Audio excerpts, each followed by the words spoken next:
ओम नमः शिवाय। शिवजी सदा सहाय। ओम नमः शिवाय। गुरुजी सदा सहाय। रुद्र संहिता प्रथम सृष्टि खंड। ऋषियों के प्रश्न के उत्तर में नारद ब्रह्मा संवाद की अवतारणा करते हुए सूची का उन्हें नारद मोह का प्रसंग सुनाना। काम विजय के गर्व से युक्त हुए नारद का शिव, ब्रह्मा तथा विष्णु के पास जाकर अपने तप का प्रभाव बताना। विश्वोद्वस्थिति लयादिषु हेतुमेकं गौरीपति विदित तत्व मनन कीर्तनम मायाक्षम विगित माया चित रूपम बोध स्वरूपम मलम हे शिवम नमामि। जो विश्व की उत्पत्ति, स्थिति और लय आदि के एकमात्र कारण है। गौरी गिरिजा कुमारी उमा के पति हैं, तत्वज्ञ हैं, जिनकी कीर्ति का कहीं अंत नहीं है, जो माया के आश्रय होकर भी उससे अत्यंत दूर हैं तथा जिनका स्वरूप अचिंत्य है। उन विमल बोध स्वरूप भगवान शिव को मैं प्रणाम करता हूँ। वंदे शिवम तम प्रकृतनादम प्रशांतमेकम पुरुषोत्तमम हे स्वामा माया कृतसनमिदम हे सृष्टवा नभो वंदनम बृहित्रास्तितो यह। मैं स्वभाव से ही उन अनादि शांत स्वरूप एकमात्र पुरुषोत्तम शिव की वंदना करता हूँ, जो अपनी माया से इस संपूर्ण विश्व की सृष्टि करके आकाश के भांति इसके भीतर और बाहर भी स्थित हैं। वंदे सनर्थम निजगूढ़ रूपम शिवम सवस्तरश्रुतिमिदं विचिष्टे जगनीत नित्यम परितो भ्रमनित यत सन्निधोए चुंबक लोहवतम।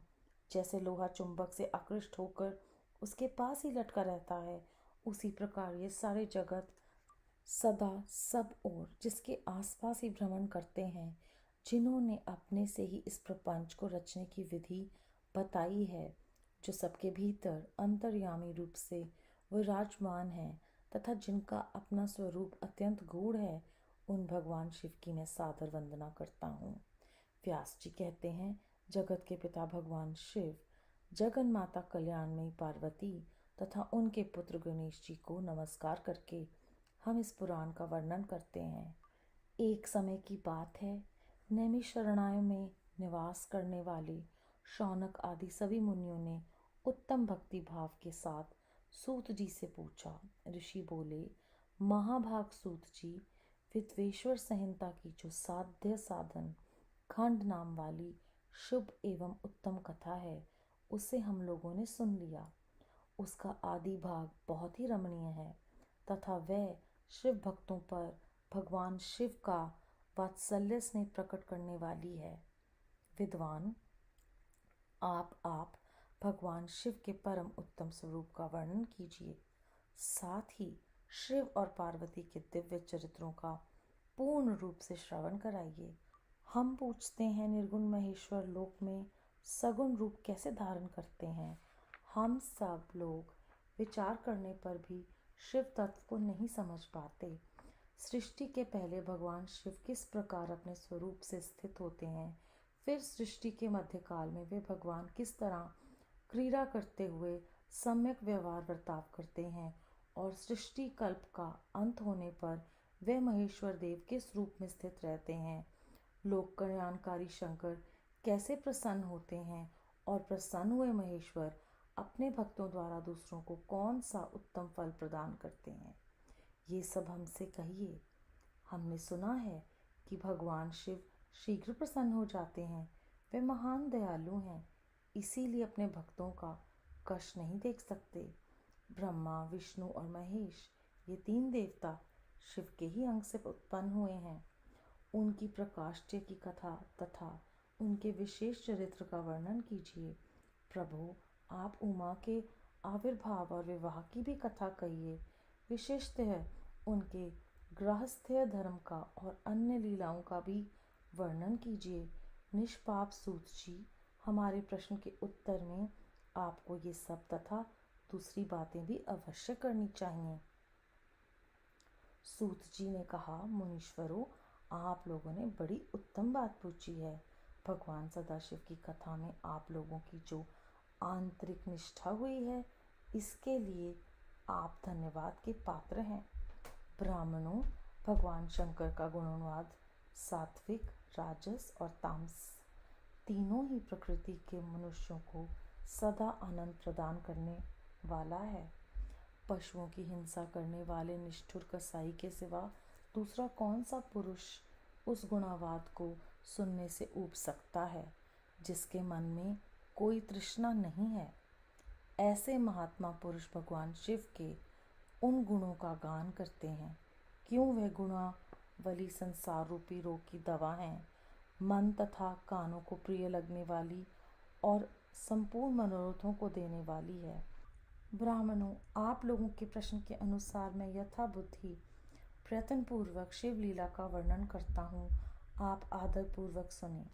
जैसे आप लोग पूछ रहे हैं, उसी प्रकार देवऋषि नारद जी ने शिव रूपी भगवान विष्णु से प्रेरित होकर अपने पिता से पूछा था। अपने पुत्र नारद का प्रश्न सुनकर शिव भक्त ब्रह्मा जी का चित्त प्रसन्न हो गया और वे उन मुनि शिरोमणि को हर्ष प्रदान करते हुए प्रेम पूर्वक भगवान शिव के यश का गान करने लगे। एक समय की बात है, मुनि शिरोमणि विप्रव नारद जी, जो ब्रह्मा जी के पुत्र हैं, विनीत चित्त हो तपस्या में मन लगाया। हिमालय पर्वत में कोई एक गुफा थी जो बड़ी शोभा से संपन्न दिखाई देती थी। उसके निकट देव नदी गंगा निरंतर वेग पूर्वक बहती थी। वहाँ एक महान दिव्य आश्रम था जो नाना प्रकार की शोभा से सुशोभित था। दिव्यदर्शी नारद जी तपस्या करने के लिए उसी आश्रम में गए।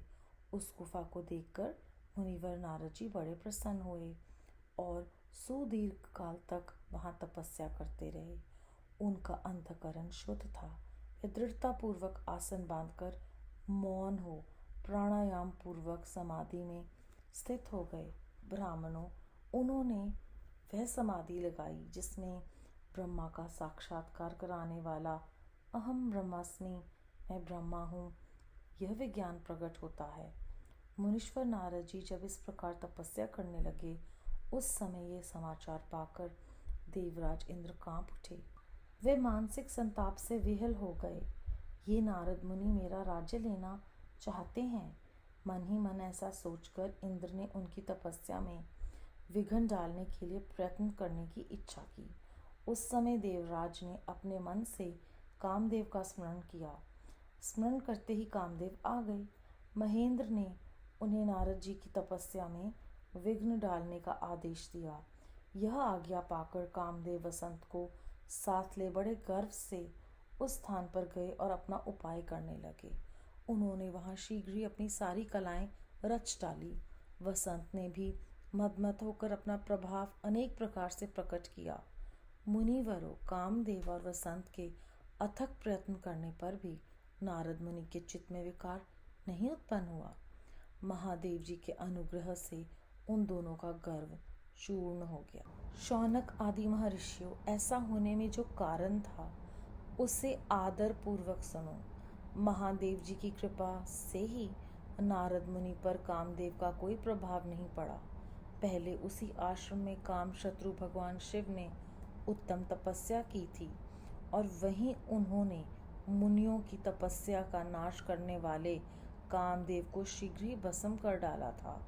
उस समय रति ने कामदेव को पुनः जीवित करने के लिए देवताओं से प्रार्थना की।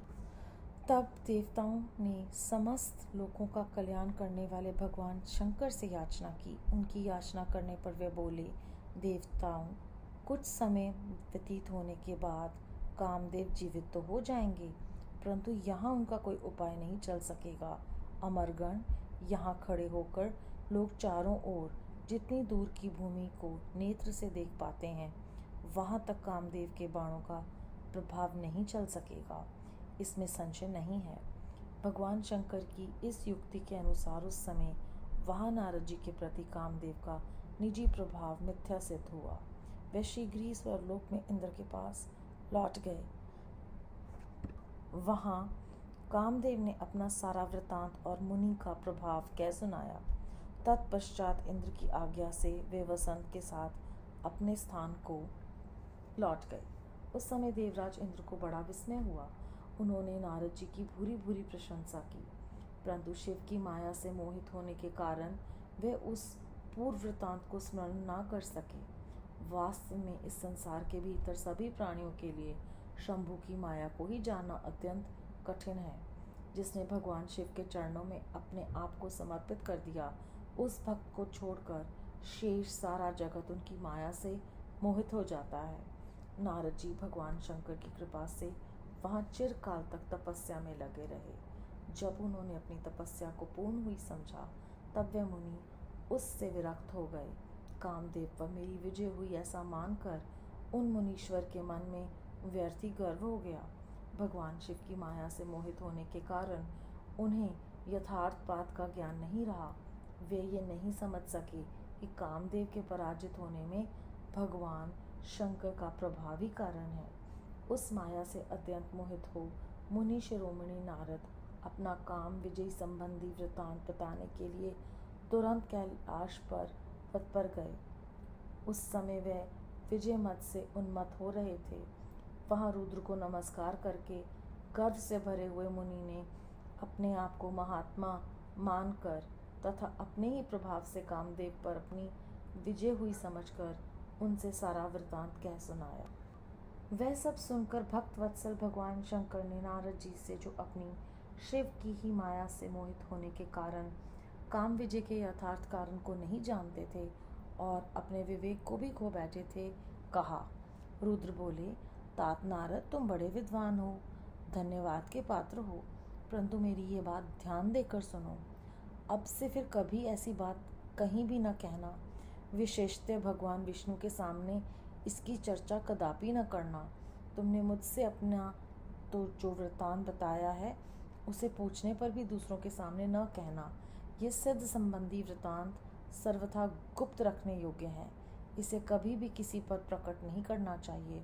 तुम मुझे विशेष प्रिय हो, इसलिए अधिक जोर देकर मैं तुम्हें यह शिक्षा देता हूँ और इसे न कहने की आज्ञा देता हूँ, क्योंकि तुम भगवान विष्णु के भक्त हो और उनके भक्त होते हुए ही मेरे अत्यंत अनुगामी हो। इस प्रकार बहुत कुछ कहकर संसार की सृष्टि करने वाले भगवान रुद्र ने नारद जी को शिक्षा दी। अपने वृतांत को गुप्त रखने के लिए उन्हें समझाया बुझाया, परंतु वे तो शिव की माया से मोहित थे, इसलिए उन्होंने उनकी दी हुई शिक्षा को अपने लिए हितकर नहीं माना। तदनंतर मुनि शिरोमणि नारद ब्रह्मलोक में गए। वहाँ ब्रह्मा जी को नमस्कार करके उन्होंने कहा, पिताजी, मैंने अपने तपोबल से कामदेव को जीत लिया है। उनकी ये बात सुनकर ब्रह्मा जी ने भगवान शिव के चरणाविंदों का चिंतन किया और सारा कारण जानकर अपने पुत्र को ये सब कहने से मना किया, परंतु नारद जी शिव की माया से मोहित थे, अतएव उनके चित्त में मत का अंकुर जम गया था, उनकी बुद्धि मारी गई थी। इसलिए नारद जी अपना सारा वृतांत भगवान विष्णु के सामने कहने के लिए वहाँ से शीघ्र ही विष्णु लोक में गए। नारद मुनि को आते हुए देख भगवान विष्णु बड़े आदर से उठे और शीघ्र ही आगे बढ़कर उन्होंने मुनि को हृदय से लगा लिया। मुनि के आगमन का क्या हेतु है, इसका उन्हें पहले से ही पता था। नारद जी को अपने आसन पर बिठाकर भगवान शिव के चरणाविंदों का चिंतन करके श्री हरि ने उनसे पूछा। भगवान विष्णु बोले, तात, कहाँ से आते हो? यहाँ किस लिए तुम्हारा आगमन हुआ है? मुनि श्रेष्ठ, तुम धन्य हो, तुम्हारे शुभ आगमन से ही मैं पवित्र हो गया। भगवान विष्णु का ये वचन सुनकर गर्व से भरे हुए नारद मुनि ने मद से मोहित होकर अपना सारा वृतांत बड़े अभिमान के साथ कह सुनाया। नारद मुनि का वह अहंकार युक्त वचन सुनकर मन ही मन भगवान विष्णु ने उनकी काम विजय के यथार्थ कारण को पूर्ण रूप से जान लिया। तत्पश्चात श्री विष्णु बोले, मुनि श्रेष्ठ, तुम धन्य हो, तपस्या के तो भंडार ही हो, तुम्हारा हृदय भी बड़ा उदार है। मुने, जिसके भीतर भक्ति, ज्ञान और वैराग्य नहीं होते, उसी के मन में समस्त दुखों को देने वाला काम, मोह आदि विकार शीघ्र उत्पन्न होते हैं। तुम तो नैष्ठिक ब्रह्मचारी हो और सदा ज्ञान वैराग्य से युक्त रहते हो, फिर तुम में काम विकार कैसे आ सकता है? तुम तो जन्म से ही निर्विकार तथा शुद्ध बुद्धि वाले हो। श्री हरि की कही हुई ऐसी बहुत सी बातें सुनकर मुनि शिरोमणि नारद जोर जोर से हंसने लगे और मन ही मन भगवान को प्रणाम करके इस प्रकार बोले। नारद जी ने कहा, स्वामिन, जब मुझ पर आपकी कृपा है तब बेचारा कामदेव अपना क्या प्रभाव दिखा सकता है। ऐसा कहकर भगवान के चरणों में मस्तक झुकाकर इच्छानुसार विचरने वाले नारद मुनि वहाँ से चले गए। अध्याय 1 और 2 समाप्त। गुरु रूप संगत जी, इस अध्याय में हमने जाना है कि भगवान शिव और पार्वती जी के दिव्य चरित्र का पूर्ण रूप से श्रवण करकर भी हम शिव के तत्व को नहीं समझ सकते। वे बहुत दयालु हैं। चाहे कोई किसी भी गुणवाद वाला व्यक्ति हो, राजस, सात्विक, तामस, सबको शिव पुराण के श्रवण और कथन से उनका कल्याण करते हैं वो। और जिसके मन में कोई तृष्णा नहीं है वो ही उनका गुणगान कर सकता है। शिव जी महाराज संसार रूपी रोग की दवा हैं। कानों को प्रिय लगने वाली ये कथा और संपूर्ण मनोरथों को देने वाली ये कथा उन्हीं की कृपा से हम सुन पाते हैं।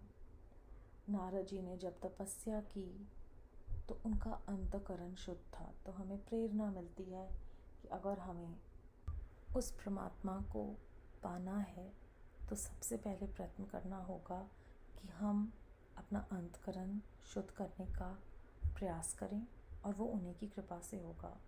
उसके अलावा हमें मौन होकर प्राणायाम पूर्वक समाधि में बैठना है, जैसे इस अध्याय में नारद मुनि जी बैठते हैं। उसके बाद अहम ब्रह्मस्मि ये विज्ञान तक उनको प्राप्त हुआ जब उन्होंने ये सब जो मूल सिद्धांत हैं कि हमें अपना अंतःकरण साफ करना है, मौन होना है और प्राणायाम से अपने एकाग्रता को लाना है और हमारे चित्त मन में केवल एक ही परमात्मा का जब ध्यान होगा तो उनकी कृपा से हमें ऐसी जानकारी जो हमारे लिए सर्वश्रेष्ठ हितकारी है वो परमात्मा खुद ही देंगे। उसके बाद उन्होंने यहाँ पे बताया है कि जिसने भी भगवान शिव के चरणों में अपने आप को समर्पित कर दिया वो ही माया से जीत सकता है। बाकी सारे लोग जो हैं वो उनकी रचित माया में ही फंसे रहेंगे। और वो हमें ये भी उपदेश देते हैं कि हमें जो एक्स्ट्रा ब्लेसिंग्स मिलती हैं उन्हें हमें गुप्त रखना है। यहाँ पर उन्होंने हमें ये बताया है कि सब कुछ किया परमात्मा भगवान की कृपा से जो भी हमें मिलता है वो उन्हीं का किया हुआ है। लेकिन नारद जी जैसे उनकी माया से मोहित होकर ये सोचते हैं कि सब कुछ उन्होंने किया। तो यहाँ पर दो पहलू निकल कर आते हैं कि जो ईर्ष्या है वो किसी के अंदर भी आ सकती है। यहाँ पे इंद्र जी के अंदर ईर्ष्या आई कि शायद नारद मुनि जी मेरा राज्य लेना चाहते हैं। तो हमें एक सूक्ष्म रूप से ईर्ष्या पर विजय पानी है। जब उन्होंने प्रयास किया कि वो कामदेव जी के द्वारा नारद जी को वहाँ से अपनी भक्ति से हटाएं तो वो नहीं कर पाए।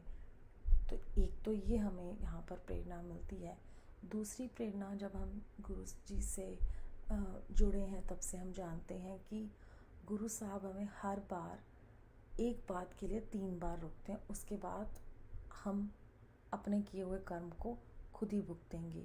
यहाँ पे पहले रुद्र समझाते हैं कि तुम तो बहुत विद्वान हो, लेकिन तुम्हें ये जो भी तुम्हें एक्सपीरियंस हुआ है इसको किसी को नहीं बताना। उसके बाद ब्रह्मा जी उनको रोकते हैं कि ये तुम्हारा ही एक कृपा है भगवान की तुम पर, तुम्हें इसको सबको जाहिर नहीं करना। उसके बाद विष्णु जी के पास वो जब जाते हैं तो वहाँ पर वो फिर से बोल देते हैं।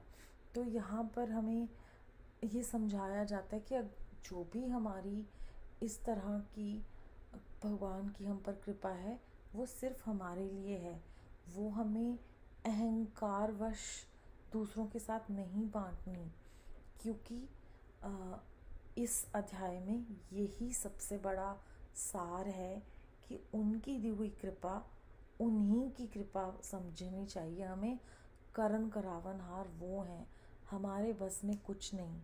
लेकिन ये हमें तभी समझ में आएगा जब हम उन्हीं का ध्यान करेंगे, अन्यथा हम माया और अहंकार में, इसी जो उनकी लीला है उसी में फंसे रह जाएंगे और उनको पाकर भी नहीं पाएंगे। ओम नमः शिवाय। शिवजी सदा सहाय। ओम नमः शिवाय। गुरु जी सदा सहाय। बेअंत बेअंत शुक्राना गुरु जी।